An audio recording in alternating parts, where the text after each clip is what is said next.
नमस्कार विद्यार्थी मित्रांनो, आजच्या व्हिडिओमध्ये मिशन स्कॉलरशिप परीक्षा इयत्ता 7वी गणित संख्याज्ञान या मुख्य घटकामध्ये आपण अत्यंत सोप्या भाषेमध्ये संख्याज्ञान यातील उपघटक पाहत आहोत. आजच्या या व्हिडिओमध्ये उपघटक आपण पाहणार आहोत. परिमेय संख्या व त्यावरील क्रिया.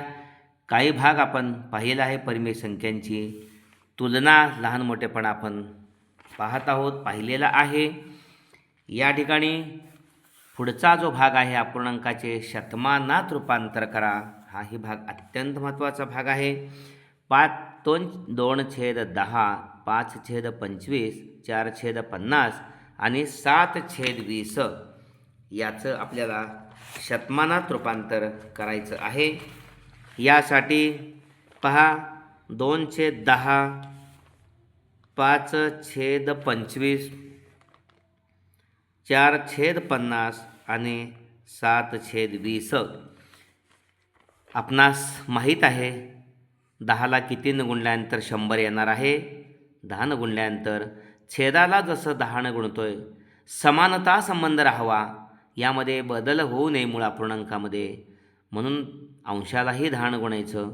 त्यामुळं वरती 10 20 गुणाकाराला छेद 100, 10 छेद 100 झाला. 2/10चं रूपांतर 20/100 मध्ये. आपल्याला माहिती आहे 25ला कितीनं गुणल्यानंतर 100 येते, तर 4नं 5लाही गुणिले 4 करायचं. त्यामुळं 5×4=20/100. ओके. पुनश्च पहा, या ठिकाणी 2/10 अंशाला आणि छेदाला 10नंच गुणावं लागते. त्यामुळे 10 20 छेद 10 10 5/25, 25 चोक 100. 25ला 4नं गुणल्यानंतर 100 येते. अंशाला आणि छेदाला 4नंच गुणायचं. 5 चोक 20 छेद 25 चोक 100. त्यानंतर 4/50, 50ची किती पट 100 आहे, तर दुप्पट. अंशाची पण दुप्पट करायची. 4 2 8 आणि 50 2 100, 8/100. ओके. आणि 7/20, 20च्या पाडा 100 आहे. 20×5 100. अंशालाही 5 गुणायचं. 7×5 35, 20×5 100. या ठिकाणी 2/10चं शतमानात रूपांतर 20/100, 5/25चं 20/100, 4/50चं 8/100, 7/20चं 35/100 अशा पद्धतीनं. ओके. आणि मग या ठिकाणी छेद आता समान झालेला आहे. 100 100 100 100, ज्याचा अंश मोठा तो मोठा. इथं अंश 20 आहे, इथं 20 आहे, इथं 8 आहे, इथं 35 आहे. 35/100 हा सर्वात मोठा अपूर्णांक आहे. 35/100 म्हणजे तर 7/20. 7/20 हा सर्वात मोठा. अर्थात आपण या ठिकाणी छेद समान केला. सर्वात मोठा अपूर्णांक. आणि 8 छेद समान असताना 8 अंश सर्वात लहान आहे, म्हणजे 4/50 हा सर्वात लहान अपूर्णांक. ओके. सर्वात लहान अपूर्णांक अशा पद्धतीनं शतमानात रूपांतर करून आपण तुलना केलेली आहे. पुढचा भाग पाहूया. छेदातिक धन अपूर्णांकाच्या अंश आणि छेदात 1चा फरक असेल तर ज्या अपूर्णांकाचा अंश व छेद मोठा तो अपूर्णांक मोठा, आणि अंश आणि छेद लहान तो अपूर्णांक लहान असतो. पाहूया.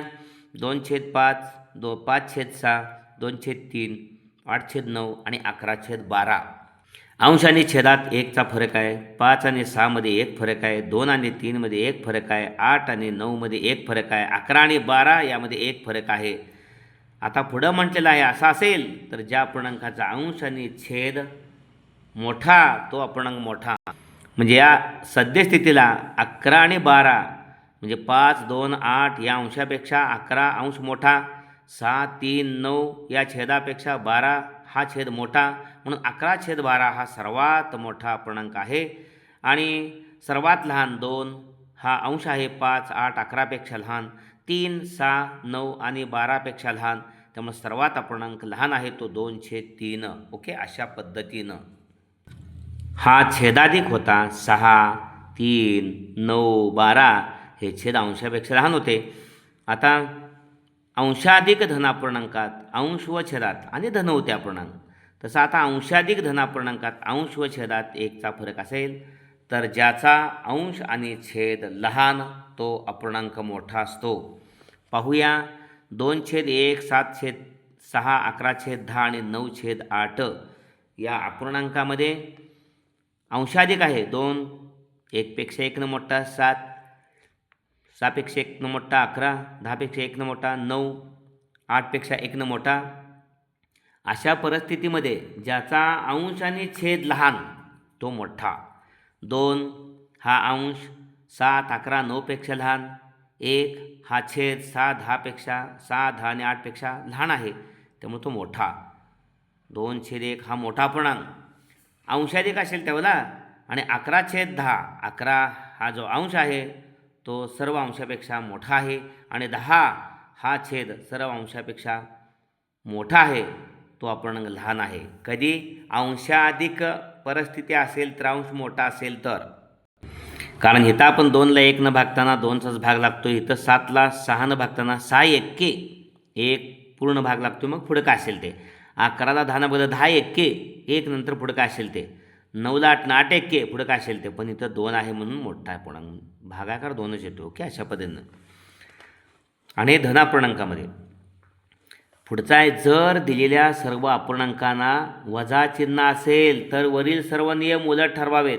म्हणजे वरील नियमानुसार सर्वात मोठा अपूर्णांक सर्वात लहान आणि सर्वात लहान अपूर्णांक सर्वात मोठा. इथंच पाहूया या ठिकाणी हा अंशाधिकसाठी असेल 2/1 वजा असेल, वजा 7/6 असेल. सर्व ऋण असतील तर 11/10 ऋण असेल, 9/8 ऋण असेल. आता या ठिकाणी इथं -2 हा भाग आलेला आहे असं. -2/1 म्हणजे -2. इथं मगाशी म्हटलं 7ला 6 भागताना 6 एक्के -1 पुढं काय असेल ते. वजा 10ला 11ला भागताना 10 एक्के पुढं काय असेल ते. आता 8नं 9ला भागताना 8 एक्के काय असेल ते पुढं वजा. त्यामुळं -2, -1, -1, -1 काय असेल ते पुढं. पण -2 ही सर्वात लहान अपूर्णांक आहे, सर्वात लहान अपूर्णांक. आणि -11, 11/10 हा सर्वात लहान होता तो सर्वात मोठा झाला. म्हणजे -2/1 सर्वात लहान अपूर्णांक आणि -11/10 हा सर्वात मोठा. ओके, अशा पद्धतीनं. आता 5/6, 2/3, 8/9, 11/12 यामध्ये 11/12 हा सर्वात मोठा आहे आणि 2/3 हा सर्वात लहान आहे. ज्यावेळेला ऋणचिन्ह देतोय आपण त्यावेळेला सर्वात मोठा आहे तो सर्वात लहान. -11/12 हा सर्वात लहान अपूर्णांक झाला आणि सर्वात लहान अपूर्णांक होता. -2/3 हा सर्वात मोठा झाला. ओके, जसं संख्या रेषेवरती शून्याच्या डावीकडं -1, -2, -3, -4, -1 मोठे, -2, -1 मोठी आहे, -2, -1 -2पेक्षा मोठे, -2पेक्षा -2 -3पेक्षा मोठे, -3 -4पेक्षा मोठा आहे. ओके, आणि ज्यावेळेला आपण यांची चिन्ह काढून टाकतो त्यावेळेला 4, 3, 2, 1 सर्वात लहान. म्हणजे -1 सर्वात मोठी, 1 सर्वात मोठी, -1 सर्वात मोठी, 1 सर्वात लहान. -4 हिथं सर्वात लहान आहे तर हिथं +4 सर्वात मोठी. अशा पद्धतीने चिन्ह बदलले की उलटे या ठिकाणी अर्थ लावले पाहिजेत. पुढचा मुद्दा आहे उपघटक आहे परिमेय संख्यांची बेरीज आणि वजाबाकी. आता अपूर्णांकांच्या बेरीज वजाबाकीप्रमाणेच परिमेय संख्यांची बेरीज आणि वजाबाकी करता येते. परिमेय संख्यांचा गुणाकार. आता परिमेय संख्यांची बेरीज ही परिमेय संख्याच असते. उदाहरणार्थ 1/2 अधिक 3/2 यांची बेरीज करायची आहे. छेद समान आहे अंशांची बेरीज 3 आणि 1 4/2. 4ला 2 भागलं 2, 2 अपूर्णांक छेद 1 लिहिलं तर अपूर्णांकच आहे, म्हणजे ती परिमेय संख्याच आहे. 3/7 अधिक 9/8 ह्या दोन परिमेय संख्या आहेत. छेद समान नाही. आपण तिरकाच गुणाकार करतो. 3ला 8 गुणतो, 3 8 24 अधिक 9ला 7 गुणतो, 9 7 63. छेदांचा गुणाकार 7 8 56 छेदस्थानी मांडतो. अंशांची बेरीज इथं 24 आणि 63 4 आणि 3 7 6 आणि 2 8 87/56. ओके, अशा पद्धतीनं 87/56 ही सुद्धा परिमेय संख्या आहे. परिमेय संख्यांची वजाबाकी परिमेय संख्या असते. परिमेय संख्यांचा गुणाकार या ठिकाणी अपूर्णांकांचा गुणाकार म्हणजे अंशांचा अंशाच्या आणि छेदांचा छेदाशी केलेला गुणाकार असतो. अंशाचा अंशाची आणि छेदाचा छेदाशी केलेला गुणाकार असतो. उदाहरणार्थ 3/7 गुणिले 9/11 हा गुणाकार करायचा असेल ह्या दोन परिमेय संख्यांचा, तर अंशांचा गुणाकार 3 9 27 आणि छेदांचा 11 7 77 अशा पद्धतीनं. ओके, त्यानंतर परंतु त्या अगोदर कुठे काटछाट होत असेल तर करावी, म्हणजे संक्षिप्त जात असेल तर द्यावा. पाहायचं आहे आपण उदाहरण सोडवत असताना. अपूर्णांकात फक्त गुणाकार चिन्ह असेल तर कुठेही काटछाट करता येते. फक्त गुणाकार असेल तर उदाहरणार्थ 9/3 गुणिले 27/12 3 न 27ला 3 9 27 3 त्रिक 9 3 चौक 12 अशा पद्धतीनं. ओके, संक्षिप्त देता येतो. अपूर्णांकात समान चिन्हांच्या परिमेय संख्यांचा गुणाकार धन, तर दोन भिन्न चिन्हांच्या परिमेय संख्यांचा गुणाकार ऋण असतो. हा भाग अत्यंत महत्त्वाचा आहे. म्हणजे -3/7 गुणिले -2 या ठिकाणी समजा या ठिकाणी 11 असेल, -3/7 गुणिले -2/11 दोन्ही ऋण संख्या आहेत, समान चिन्ह आहेत, धनच गुणाकार. समान चिन्हांचा गुणाकार धन, वजा वजा अधिक 3 गुणिले 2 3 6 छेद 11 7 77. पण हिथं भिन्न चिन्ह झाले. समजा -3/7 गुणिले -2 11च्या ऐवजी या ठिकाणी +2/11 केला आपण, तर भिन्न चिन्हांचा गुणाकार ऋणच असतो. एक वजा आणि एक अधिक आहे, ऋण असतो. 3 दुनी 6 -6 छेद 11 7 77 -6 छेद 77 अशा पद्धतीनं. ओके, समान चिन्हांच्या परिमेय संख्यांचा गुणाकार धन, तर दोन भिन्न चिन्हांच्या परिमेय संख्यांचा गुणाकार ऋण असतो. ओके, हा परिमेय संख्यांचा भागाकार म्हणजे अपूर्णांकांचा भागाकार असेल तर भागाकाराच्या चिन्हाऐवजी गुणाकाराचं चिन्ह वापरायचं आणि अपूर्णांक उलटा द्यायचा. पाहूया या ठिकाणी अशा पद्धतीनं. समजा या ठिकाणी 9/17 असेल आणि भागिले या ठिकाणी